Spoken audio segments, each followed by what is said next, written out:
কলকাতায় স্বাধীনতা সংগ্রামী ও সামাজিক সংগঠন চট্টগ্রাম পরিষদ কেন্দ্রীয় কমিটির ৬৭তম সম্মেলন ও মিলন মেলা ১ ফেব্রুয়ারি বিজয়গড় বিদ্যাপীঠ প্রাঙ্গণে সংগঠনের কার্যকরী সভাপতি পীযূষ কান্তি সেনের সভাপতিত্বে ও প্রদীপ কুমার সেন, রাজীব সরকার, অন্তিকা দত্ত ও সঙ্গীতা নন্দীর সঞ্চালনায় সুচারুভাবে সম্পূর্ণ হল। সারাদিনব্যাপী নানান রঙের আয়োজনের মধ্যে ছিল ফুলের তোড়া ও মাল্য দিয়ে শহীদ বেদিতে শ্রদ্ধাঞ্জলি, ঋষি বঙ্কিমচন্দ্র চট্টোপাধ্যায়ের বন্দে মাতরম সঙ্গীতের মাধ্যমে জাতীয় পতাকা উত্তোলনের মাধ্যমে সূচিত হয়। তারপর মুক্তির মন্দির সোপানতলে সঙ্গীতের মাধ্যমে পরিষদীয় পতাকা উত্তোলন হয়। এরপর বিদ্যালয়ের সভাগৃহে এদিনের মূল অনুষ্ঠানটি সম্পূর্ণ হয়। সারাদিন ব্যাপী অনুষ্ঠানে সম্মাননা, সংবর্ধনা ও কৃতি শিক্ষার্থীদের পুরস্কার প্রদান ও সঙ্গীতের মূর্ছনায়, কথায়, কবিতায়, নৃত্যের তালে তালে, সুরে ছন্দে, সাংস্কৃতিক মননে আনন্দে ভরপুর ছিল এই সম্মেলন। রাজ্যের বিভিন্ন প্রান্ত থেকে আগত চট্টগ্রাম পরিষদের বিভিন্ন শাখা সংগঠনের সদস্যদের উপস্থিতি ছিল বেশ লক্ষণীয়। বিশিষ্টদের মধ্যে উপস্থিত ছিলেন শিক্ষাব্রতী অধ্যক্ষ ডক্টর সুবীর নাগ, প্রদীপ ভদ্র, কবি জয়দীপ চট্টোপাধ্যায়, স্থানীয় কলকাতা কর্পোরেশন ৯৬ ওয়ার্ডের কাউন্সিলর বসুন্ধরা গোস্বামী প্রমুখ। সমগ্র কর্মকাণ্ডের যোগ্য নেতৃত্ব দেন সংগঠনের সাধারণ সম্পাদক সঞ্জয় চৌধুরী। বিভিন্ন পদাধিকারীদের মধ্যে ছিলেন উৎসব কমিটির মুখ্য আহ্বায়ক সুনীল সরকার, আশুতোষ দাস, নির্বাণ দাস, প্রদীপ দত্ত, সুজিত ভৌমিক প্রমুখ। মঞ্চ সঞ্চালনায় সহযোগিতায় ছিলেন শেফালি সিনহা, মণিদীপা সরকার, জলি ঘোষ, সোমা সেন, বৈষ্ণব দাস প্রমুখ। সব মিলিয়ে এক মিনি চট্টগ্রামকে দেখল কলকাতাবাসী।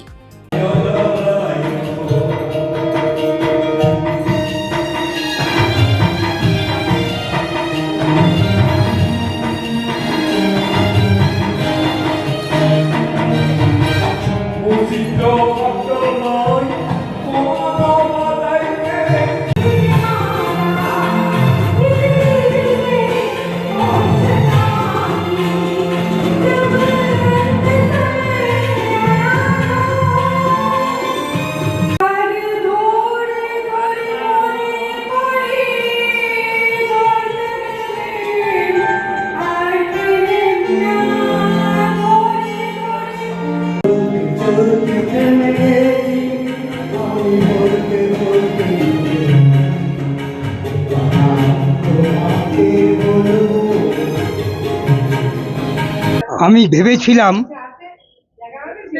আগামী বসন্তে আমি পাতা ঝরার মতো ঝরে পড়ব, কিন্তু এই চট্টগ্রাম পরিষদে এসে আমার জন্য জীবনে নতুন করে পল্লবাবৃত একটা বৃক্ষে আমি পরিণত হলাম।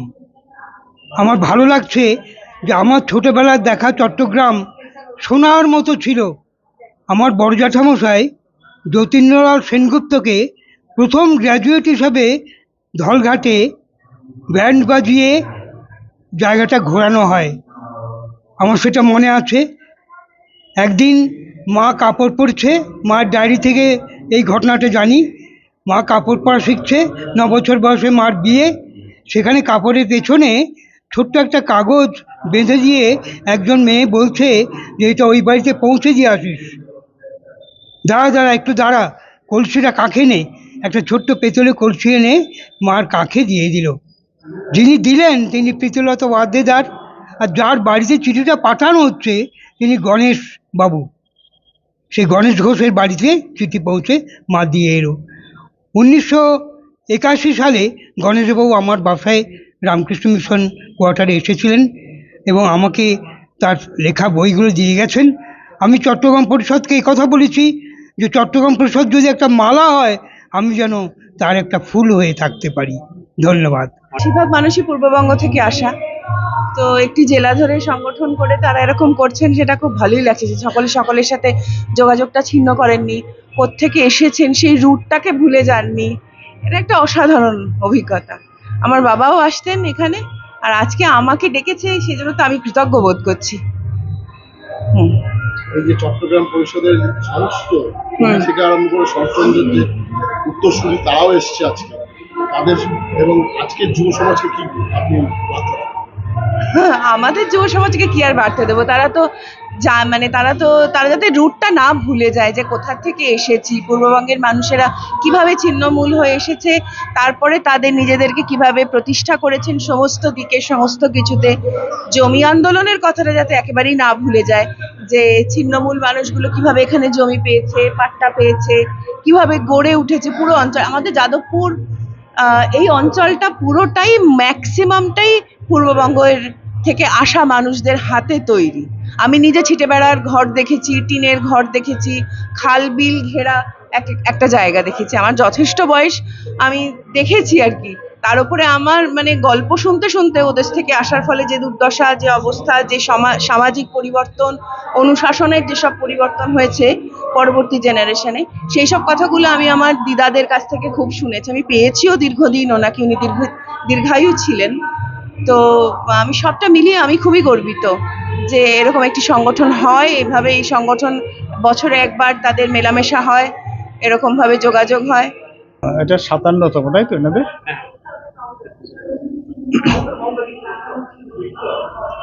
চট্টগ্রাম পরিষদের 67তম বার্ষিক মিলনোৎসবে আসতে পেরে আমি নিজেকে খুবই সৌভাগ্যবান মনে করছি।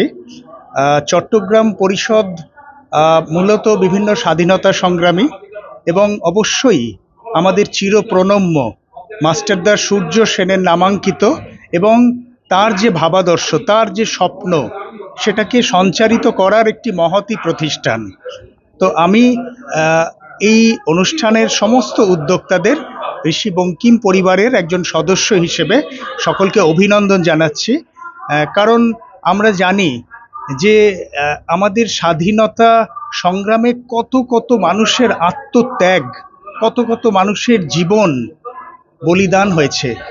তারা শুধু নিঃস্বার্থভাবে দেশটাকে ভালোবেসেছেন, তারা কিছুই পাননি। আমরা যখন সেলুলার জেলে যাই আন্দামান নিকোবরের, তো তখন সেই ছোট্ট ছোট্ট কুঠুরি, যার শুধু ওপর দিয়ে একটু সূর্যের আলো আসে, তো আমরা সেখানে গিয়ে দেখি যে কি ভয়ঙ্কর নির্যাতনের মধ্যে তাদের সেখানে থাকতে হতো।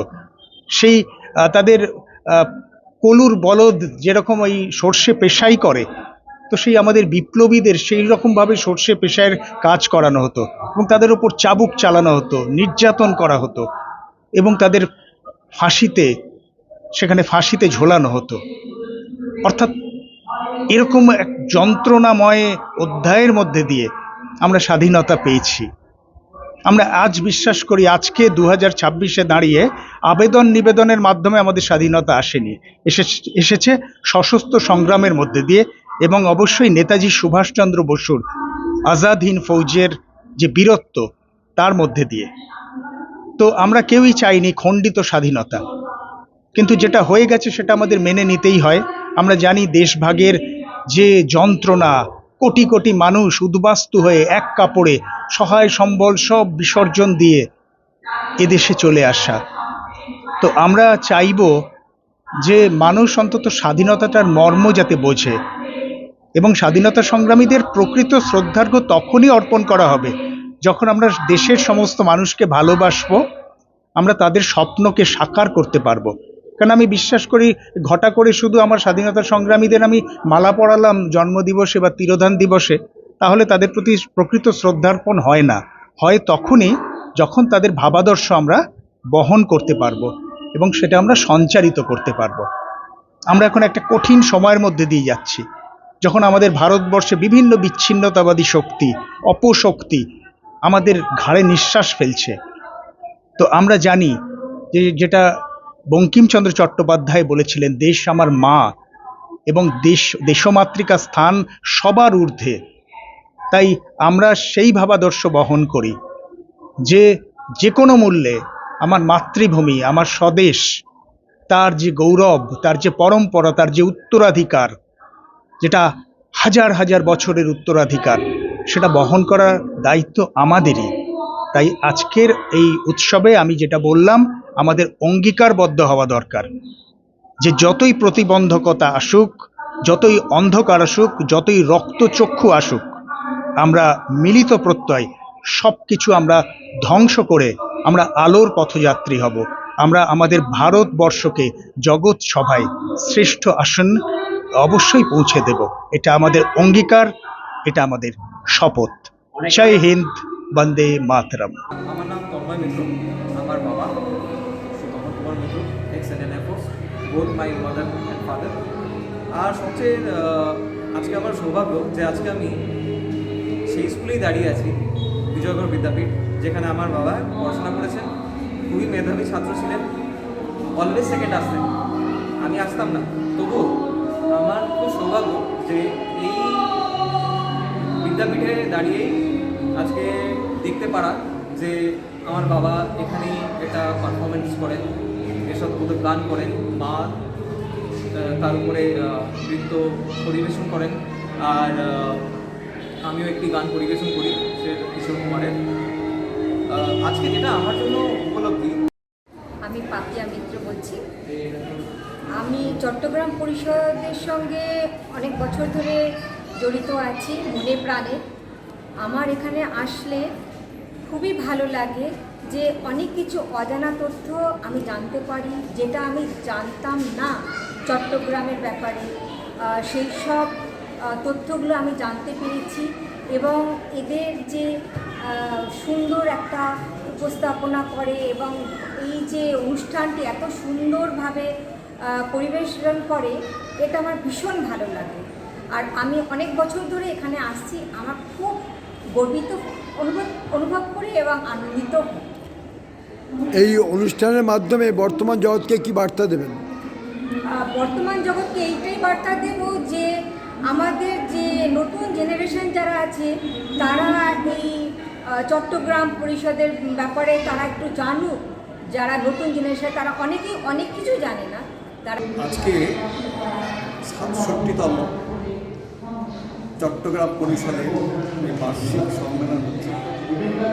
এখানে উপস্থিত থাকতে পেরে আমি খুবই আহ্লাদিত এবং আনন্দিত, গর্বিত। চট্টগ্রাম আমাদের অখণ্ড ভারতবর্ষের স্বাধীনতা সংগ্রামে এক বিশেষ ভূমিকা গ্রহণ করেছিল। এই চট্টগ্রাম থেকে মহান মহান বিপ্লবী নারী পুরুষ নির্বিশেষে সবাই আমাদের স্বাধীনতার জন্য আত্মবলিদান করেছিলেন এবং তাদের সেই কঠোর পরিশ্রম, কঠোর দুর্ভোগ, অসহ্য যন্ত্রণা, কষ্ট সহ্য করে তাদের পরিশ্রমের ফসল স্বরূপ আমরা স্বাধীন। কলকাতা বিজয়নগর থেকে মানসী বসুর রিপোর্ট, চেতনা বার্তা, জেগে থাকে জাগিয়ে রাখে।